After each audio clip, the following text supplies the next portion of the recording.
everybody. Welcome back to the Be That Lawyer with Fretzin podcast. I am Steve Fretzin, the host, and I hope that you're having a lovely day. And we've got a lot of crazy weather going around the country, but this is not a show about the weather. Guess what? It's a show about helping you to be that lawyer, someone confident, organized, and a skilled rainmaker.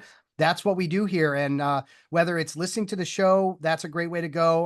I've also written a number of books on business development and networking you can check out on Amazon, and continue to plug out, videos and all kinds of content to help you to be that lawyer, confident, organized, and a skilled rainmaker, even writing for Above the Law now, Greg. Can you believe that? That's awesome. Yeah, it's a lot of fun. That's a little bit of an interesting platform. And most people love it. Some people are a little, I'm not sure about it because they're a little racy at times. Yeah. But I But think high quality. Yeah, but high quality. And Yeah. I think they get a good volume of lawyers. So, hopefully my articles will touch people in a friendly way and help them to advance their interests. Greg, so happy that you're here. You had me on your podcast, and it's called the Cut to the Chase podcast. And we're going to talk about that in a few minutes, but I do want to bring up a quote from your mother, which is a rare special occasion that we get a mother quote. And it is, "You need to spend money to make money." And that's very true. So tell us about how your mother came about giving you that wonderful advice. Like, I can't, like, if you said to me, like, give me all your mother's famous quotes, and she's, was really big on the quotes. Yeah.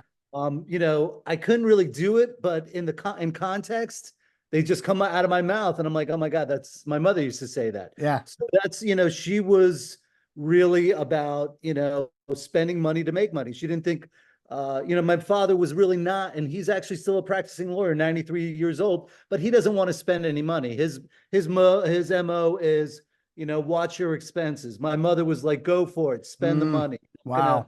You're not going to grow unless you spend the money. And not that she was really like a business person, although she was she did work, but that was one of her famous sayings that stuck. She picked it up and went with it.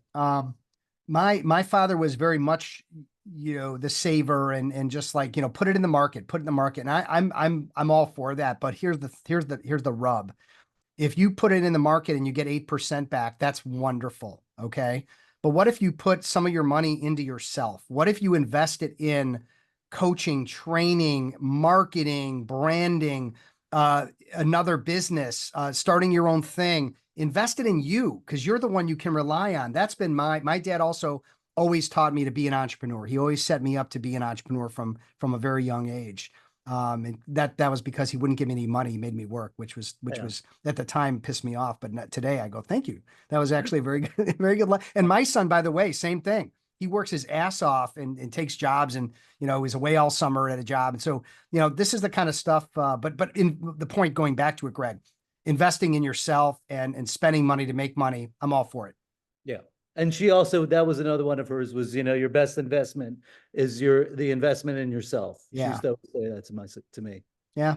And I don't get the mindset of people that don't get that, but that's sort of not my problem. That's their problem. Yeah. I can only help people that want to be helped and advise people that, if everyone's going to be my teenager, no one's going to listen to me. So anyway, there's that to going on. He's back from his summer away and full of piss and vinegar. So, yeah.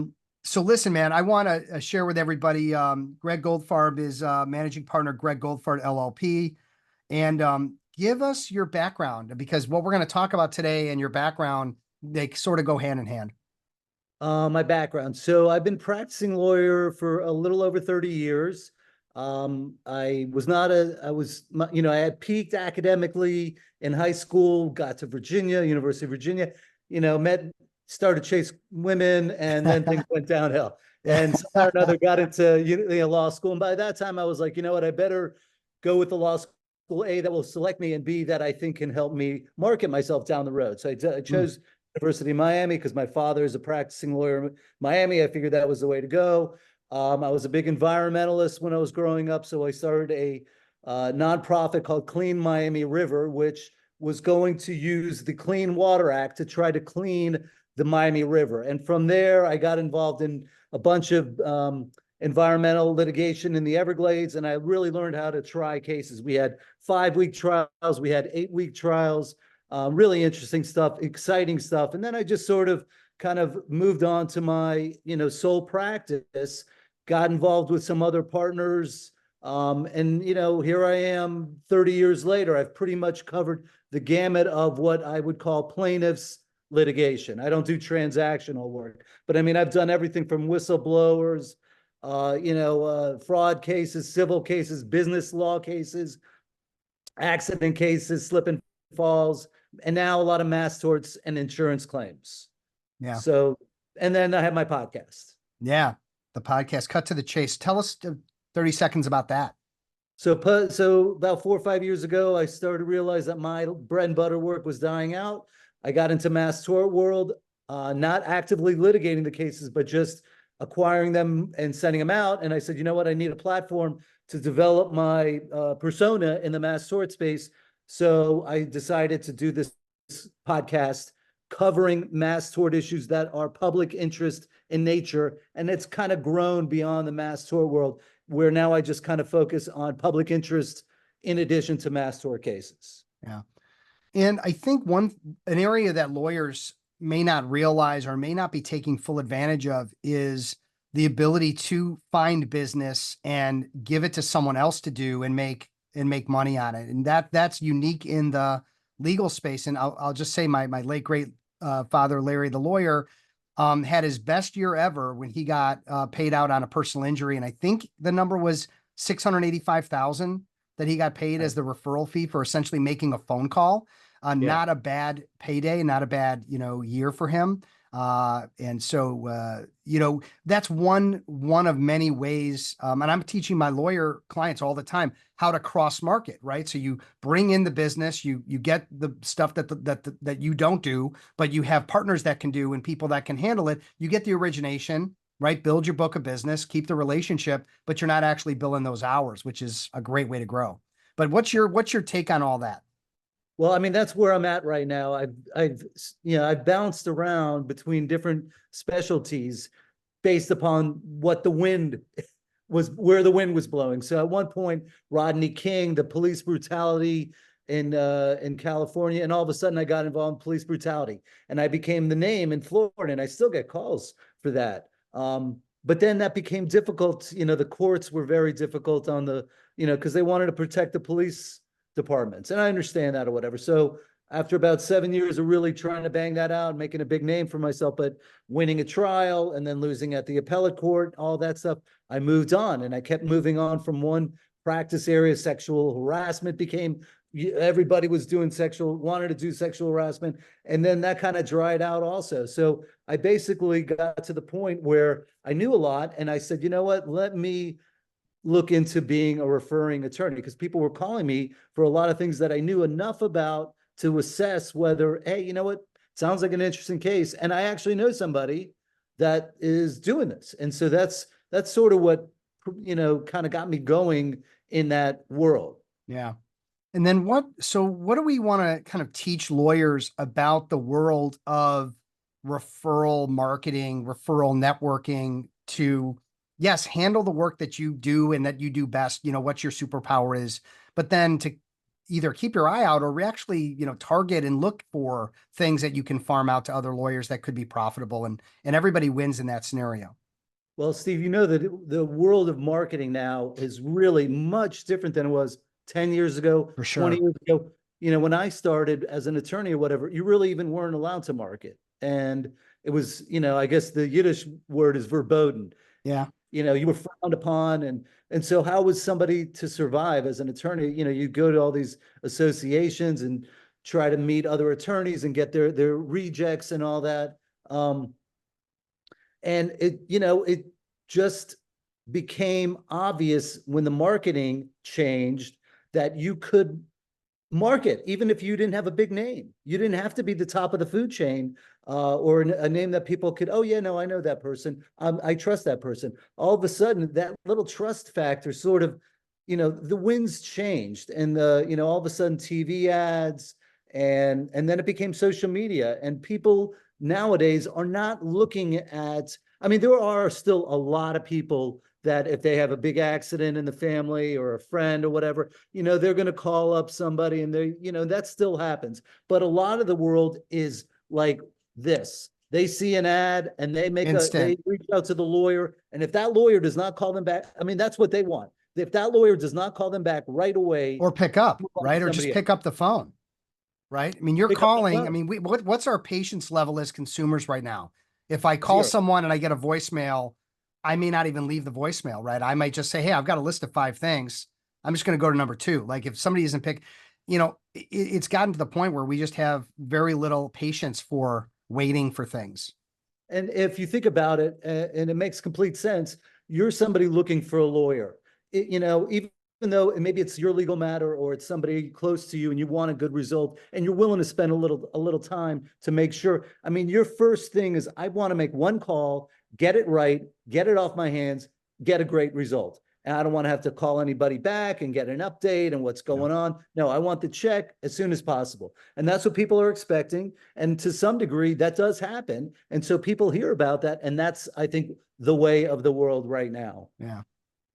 So then what are some things that lawyers can do or that they are doing to market their business to bring it in and get that first call? Yeah, listen, there are so many marketers, okay, but there's a lot of bad ones. So, before I go out and say, hey, listen, go find yourself a marketer, tell them you want social security cases. You don't do social security cases, but your buddy down the block does, and he's really not or she's not really marketing it. I think I could get a lot of social security work, send it off to my friend, and make a nice little chunk of change, or estate cases, right? So you got to make sure, if you're listening and you're like, you know what, my line of work is going out of business. Maybe I got fired. Maybe I want to leave my firm. Maybe I want to start a firm. Maybe I want to add a division to my law firm or bring in some business. And hey, I'm listening to this guy, Gregg Goldfarb, saying, I can find a marketer. And even though I don't have a big name, you got to have money. Okay. Either you have to have money or you have to go out and get it. And this kind of goes back to what my mother would say.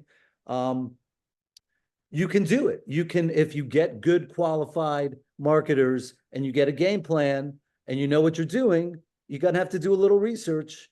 You can make it happen. Yeah. So a lot of the research that I did, and I've been doing this now for four years and change, I'd go to legal conferences. There are some excellent legal conferences that will bring the marketers and will bring lenders. I mean, basically in the mass tort space, Wall Street has come into the mass tort space. People would say to themselves, what are you talking about, Wall Street? They're not lawyers. They lend money to lawyers and law firms. And I'm not talking about like 25,000, 100,000. You got a 200,000 line of credit. You think you're a hot shot because you got $200,000.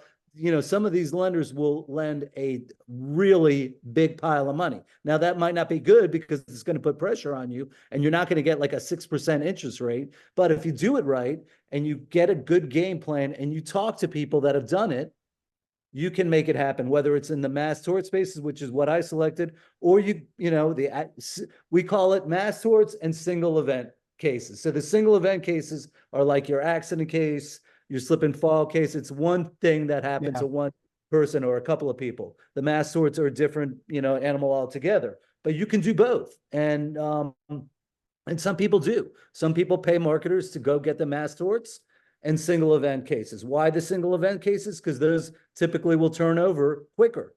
Do you have the capital or the ability to get the capital? Do you have the risk tolerance? And do you have the patience? Because some of these things can pay out real big, but they might take a long time. And I'm not talking 2 years. They might take 10 years before they finally pay out. Yeah, it's something else. I had an attorney, and I'm trying to remember who it was on my podcast not that long ago, who was talking about when he introduces himself to people, he just says he's a lawyer and he doesn't really get into the specifics. And mostly when I teach infomercials and writing them, I talk about, you want to let, people know the specific area that you practice so you're memorable. He wanted to do the opposite because he just wanted to get, oh, I know you're a lawyer. I've got this thing. And it didn't matter what it was. but he either Exactly. could handle it or he could refer it out. Either way, he sort of had an opportunity to win as a friend, or he had an opportunity to win financially. And I thought, wow, that goes against what I've been kind of talking about, but I liked it. I liked that he was leaving it vague and for certain people or for everybody. I'm not sure which it was, but um, I think it's really interesting in that lawyers can expand without necessarily learning, an entire, like going from real estate to estate planning, right? In adding estate planning, there's a curve to learning that and into becoming an expert at estate planning. Some people spend their entire careers just, continue to learn that space. And it sounds like you can get into some of these other areas with a little less knowledge. You still have to know what you're talking about, and maybe just the ability to know good people that you could refer it to. Yeah. I mean, that's the missing ingredient to capital, knowledge, patience, and then also referring it out. So, and that's what I do. I'm like, okay, this Camp Lejeune thing sounds too good to be true. It's the United States government that's going to be paying it out. So Yeah. you don't have to worry about them filing for bankruptcy, running out of money. And they want to, this was all about Congress deciding they created a disaster that affected, maybe up to 1 million people or whatever. So that was like, that checked off all the bases. And so at that point, I'm thinking to myself, well, I could either handle the cases myself, okay, and the phone calls. Remember, if you're marketing, you're going to have the phone ringing, and you don't want to spend the money and then find out, hey, I didn't have the phone intake system set up and I lost all this money because I didn't receive the calls. So a lot Mm-hmm. of the marketers essentially give you sort of like a turnkey solution where they have excellent call centers. That's all these call centers do, is legal matters. They know the exact questions you set up your own criteria. A lot of the marketers will tell you the best criteria. Here are the injuries. This is what's going to do the liability and all that. The call center set up, and then they'll even hook you up with the law firms, and they'll tell you who's on the leadership. In other words, who's trying the cases and who's settling them. You might have 1,000 law firms doing Camp Lejeune, but there's only maybe 5 law firms that are really, handling Doing the it, whole. quote unquote, doing it, right? Yeah. So, Yeah. you want to be with you want to be with the leaders, and you want to make sure that the leaders are going to keep you up to date. Because a lot of times you get the best lawyers or law firms, but you don't get the best communication. You could Yeah. have people calling you up asking you for an update, and they rarely do. Usually they'll call the lead firm, but you want to be able to, like, contact the lead firm and say, hey, listen, this person wants an update. You don't want to hear 2 weeks later they never called that person back, right? So you got to sort of grow with it and, figure out where your spot is and who you're going to work with. Yeah.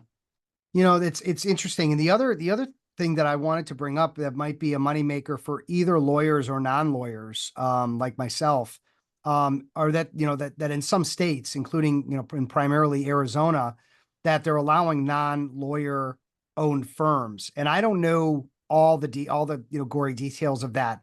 But it's intriguing to me. And I think you've got some real good insights on this. So I'd love to ask you about, I mean, if you're a lawyer and you're not comfortable with the marketing business development side of things, I mean, theoretically, you could partner with someone who is a marketer that's a non-lawyer, and you do the legal work or you figure whatever you need to do out. And then, so talk a little bit about that. What's been going on in that space? All right. So for years, the legal industry basically did not want non-lawyers partnering up and with law firms, because basically the idea was, or the thought was, they're not lawyers, they're not going to think like lawyers, they're going to essentially cause ethical problems Yeah. or other kinds of problems. And over the years, the debate has continued, even though it was like, for me, I thought, well, that'll never change. But then all of a sudden there was a lot of people that were really very persuasive about the fact that, let's just say you have a business law firm and there's a high-end CPA that is really going to help your law firm, even if the only thing that CPA is doing is bringing in clients, right? And you're like, hey, I'd love for you to be a partner, but you can't. So that conversation built up a head of steam, and Arizona was the first state to basically allow non-lawyers to partner. So what does that mean in like my world of mass torts and referring cases? I have friends that have money. They want to invest. They want aggressive investments and Mm. an alternative. They could go the cryptocurrency route, or they could actually get into some of these mass torts that can, I didn't say will, but it can produce a tenfold return. So if you invest, $100,000, you could get back $1 million at the end of the day if everything works out. Right, Right. right. There's No lots, guarantees, no no guarantees, but there's guarantees. smart And ways and there's dumb ways. And you're saying if you do it smart. yeah, and you could always sign clients up that disappear. You can't get, like Yeah. all of a sudden case settled. And you're like, I just need you to sign. God bless it. Would you and pick up Yeah. your phone? And you can't find them, and so you lose that case or whatever. So a tenfold return. Like some people, invest money in the stock market, and they're looking for a 10% return, not a 10x, but a 10%. Or they want, to double their money in 5 years. So this offers some people that want, maybe you just want 10% of your investment portfolio in a super aggressive type of alternative investment. And you want to be the cool kid on the block. And so what you could do is you partner, you could call me up and I could set you up with the law firm that I work with in Arizona. I've already put 4 people in the Camp Lejeune litigation and the talcum powder litigation. They meet with the law firm in Arizona. We do a Zoom call, whatever. They get an explanation, and they're like a lawyer, and they're doing nothing more than I'm doing, which is essentially writing a check to the marketer. Okay. And crossing my fingers that it all works out good. But Right. like any big alternative investment, there's the risk reward is high, but you could also lose the whole thing. Yeah. Well, yeah, I mean, that's the thing about investing. There's always risk. However, I guess where I wanted to go too is let's say that I have the gumption to partner with a lawyer in Arizona and we're going to start a firm together, or I'm going to jump in and invest in that firm or whatever. They invite me to be a part of it. I'm not suggesting I want to do that at this stage, but that might be a down the road, part-time retirement. I mean, do you know much about that situation of just what it means to be a non-lawyer owner?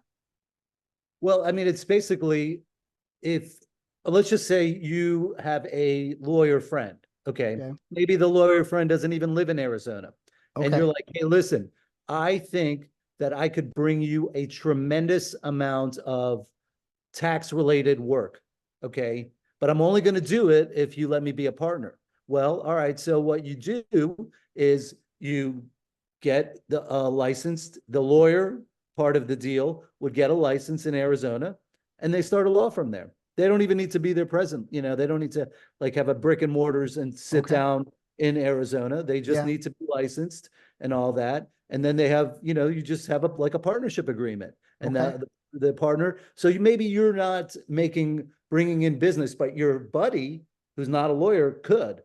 So this offers you that opportunity. There's nothing unethical. And there are plenty of people in Arizona or plenty ethics attorneys that I know that can, if you're like, yeah, this Goldfarb guy, I don't know, he doesn't seem too trustworthy or whatever, but maybe I'll talk to an ethics attorney who knows this particular field upside, and listen, it's only been going on, I think maybe 6 years that Arizona changed the law. And I know we talked before that you think a couple of other states, I know there's discussion, and I think if it works out, it's probably going to, get ahead of steam, and other states might want to do it. Why wouldn't Yeah. they want to do it and help out these law firms? Because they'll get more tax revenue down the road. Well, they may not have an option. I was talking to someone in India, and there's so many big corporations and companies coming in and competing with law firms that have been around for 100 years, and they're just they're going to gobble up all the talent, and they got all the money, and they're going to really hurt these. So I think it's think about it like a Deloitte, or think about a Google, getting involved in the law space and how that can impact, the bigger mid-market firms, maybe even, I don't know, maybe not the small firms, but I don't know. It's a kind of a grab bag of potential options and opportunities of what's going to happen out there. But it's for some lawyers, they're very scared about the non-lawyer run. And I would be too, to some degree, because if you're competing against expert marketers and you're just good at the law, they're going to have lawyers that are maybe as good as you, just not, but they're going to have a marketing advantage by far. That's right. And, you know, I mean, to me, I think the space that would be most likely to move into this space would be Wall Street. So think about it. If Wall Street's got a lot of money, a lot of capital to deploy, and or even insurance companies, sometimes they're like, what do we do with our money? I mean, my group of friends in Miami have been approached by insurance companies, and they're like, what can we do with our money in the legal space? Mm. And the last time I had that conversation was, I would say, 7 years ago, before I even knew about the Arizona. So I said, I don't know. You know, I have no idea. I was stunned because I usually sue the insurance companies. And they're like, look, we've given you enough money, but, you know, we got a lot more. Can you help us out or Yeah. whatever? And I was like amazed that I actually had that conversation. But Wow. Well, listen, we've got just a few minutes left. Any other tactical, actionable things that lawyers could or should be doing to, grow revenue or to do something maybe outside of the box a little bit as it relates to, building business outside of their traditional practice area? I definitely would say reading some of your books. Um, and I think the legal conferences now are excellent. In the old days, I'd go to these, because you got to get continuing legal education. So you'd go to these conferences and you'd have a speaker, and the first 15 minutes they'd be talking about how great they were. And I'd be like, oh my God, when is this thing going to end? Can I just get my credits and get out of here? Well, the legal conferences now are much better. You don't really get that. So like Trial Lawyers puts on a great conference. Mass Tort Made Perfect. They put on one in Vegas, and it's a great conference. I mean, it's entertainment, it's information, it's connections, and you can go there for 3 days. And even if you don't have an idea, even if you're like, wow, I am struggling, I want to get out of working for this, law firm, I need to do something different, take a vacation, go to one of these conferences and brainstorm, just talk to people. You could do this for 24 hours a day. So at Vegas, some of these people are like making deals at 4 or 5 in the morning, right? They're just so hungry for new ideas and new money. Yeah. So, and again, if you don't have the money, you can meet with some of these lenders, and they are exceptionally, you could sit down with a lender and say, I have no idea what I want to do. I don't have any money, but I have 10 years as a lawyer. Give me an idea. Mm. And you'd be surprised what they can tell you. And Wow. it's not Okay. just necessarily mass torts. You can market in pretty much any space. Okay. Well, they may have to reach out to you to learn more about that as well. And we'll get your contact information in a minute. Let's wrap up with our game changing podcast. And if this is the same one that I think it is, I listen to it literally every day that it's on, other than Sunday. The Daily, that's with the Michael Yeah. Barbara. Yeah. Yeah, I love it. I absolutely love it, and look, I know it leans a certain direction, but but the news is the news. Yeah. I really do believe that they are giving an accurate reporting of what's going on in the world. So, what do you love about the Daily? I love the production. I Yeah, love the music that they play. I like their voice, their sound. It actually can yeah, help me go to sleep at night.